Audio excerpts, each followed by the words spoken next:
Olá, pessoal. Sou Edipo Augusto Ferreira Macedo, advogado, sócio administrador da Ferreira Macedo, Sociedade Individual de Advocacia.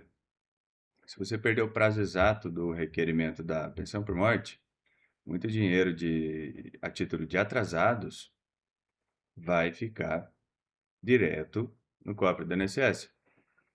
Estamos olhando aqui para a Instrução Normativa 128, especificamente no capítulo que trata da pensão por morte. Nosso foco hoje é a subseção 2, que define as regras dos efeitos financeiros. Vamos mergulhar no artigo 369 e descobrir a partir de qual data exatamente o INSS é obrigado a te pagar. Vamos analisar a regra geral e os prazos fatais. Aqui, ó, artigo 369. Havendo reconhecimento do direito à pensão por morte, a DIP, data de início do pagamento, será fixada 1. Na data do óbito. A.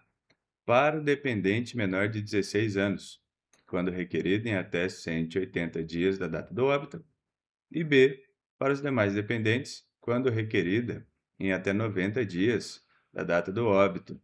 Inciso 2. Na data do requerimento, quando solicitada após os prazos previstos no inciso 1 do caput.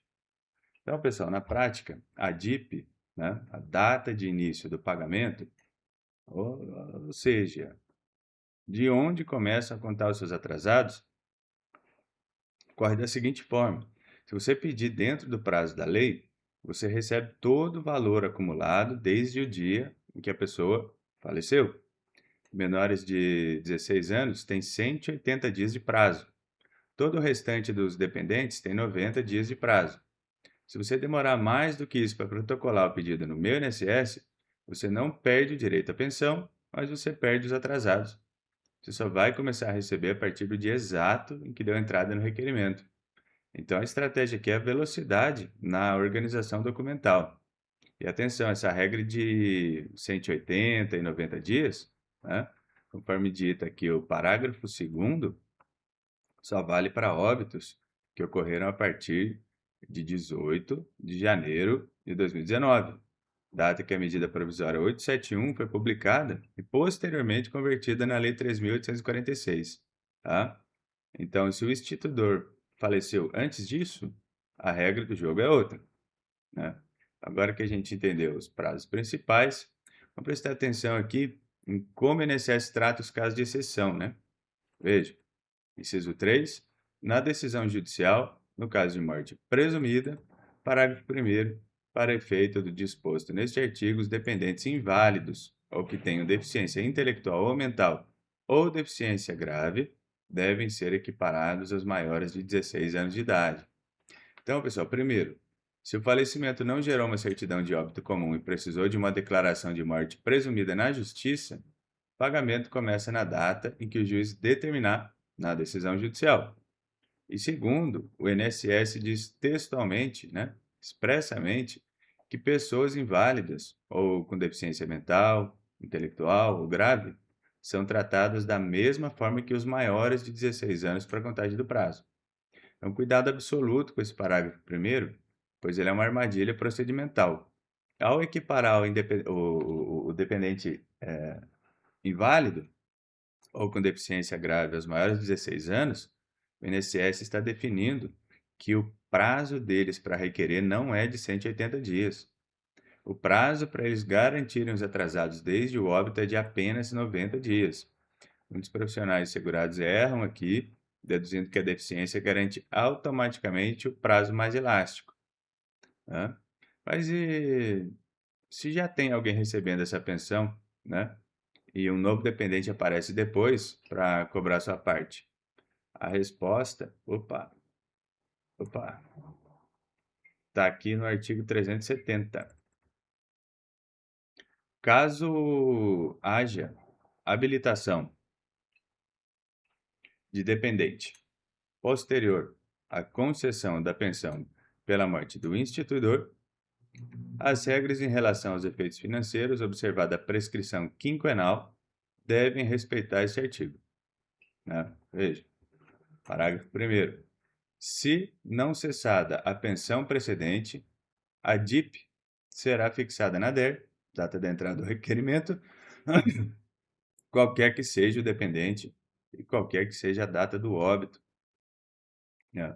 Habilitação posterior é quando um dependente novo entra no processo com atraso. Se a pensão já está sendo paga ativamente para outra pessoa, ou seja, a pensão precedente não foi cessada, a sua data de início de pagamento será fixada na data de entrada do requerimento, a DER. E aqui o INSS é inflexível, não importa qual seja a sua idade, e não importa a data do óbito. E a lógica por trás disso é a seguinte: o INSS não pode pagar a mesma cota de pensão duas vezes, né? Se a autarquia já pagou 100% do valor para a viúva durante um ano e depois aparece um filho de outro relacionamento, esse filho entra no rateio apenas daqui para frente. Ele receberá a partir da data que protocolar o pedido. O sistema protege os cofres públicos contra a duplicidade de pagamento, né? Mas e o que acontece, né? Se a pensão do primeiro dependente já tiver acabado? Parágrafo 2º.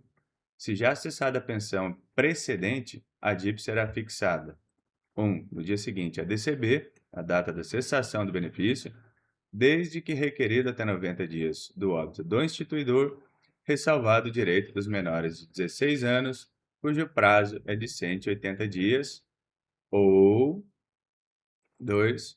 Na DER, se requerido após os prazos do item anterior.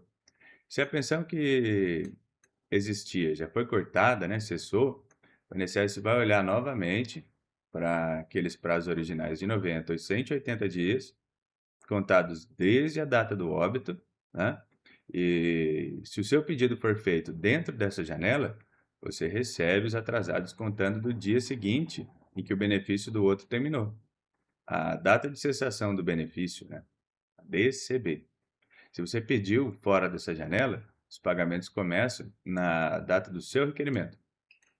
E, finalmente, conforme o parágrafo 3º reforça, né, essa amarração temporal de quem entra depois também se aplica estritamente aos óbitos ocorridos a partir de 18 de janeiro de 2019. Né? A análise estratégica aqui exige que você cruze três informações fundamentais: a data da morte, a idade exata do requerente e a existência prévia de outro beneficiário para conseguir traçar a linha do tempo para fins de efeitos financeiros. Né? O relógio é o seu maior adversário, a pensão por morte. Deixou passar os 90 dias, ou 180 dias para menores de 16, seu direito ao benefício sobrevive, mas os meses de pagamento atrasados desaparecem. O próximo passo obrigatório é mapear a data do óbito e a idade cronológica de todos os dependentes antes de abrir qualquer protocolo, garantindo que nenhum centavo fique na mesa. Se esse vídeo lhe foi útil, dê um like, se inscreva no canal, compartilhe. Se tiver alguma dúvida, deixe aqui nos comentários e até a próxima.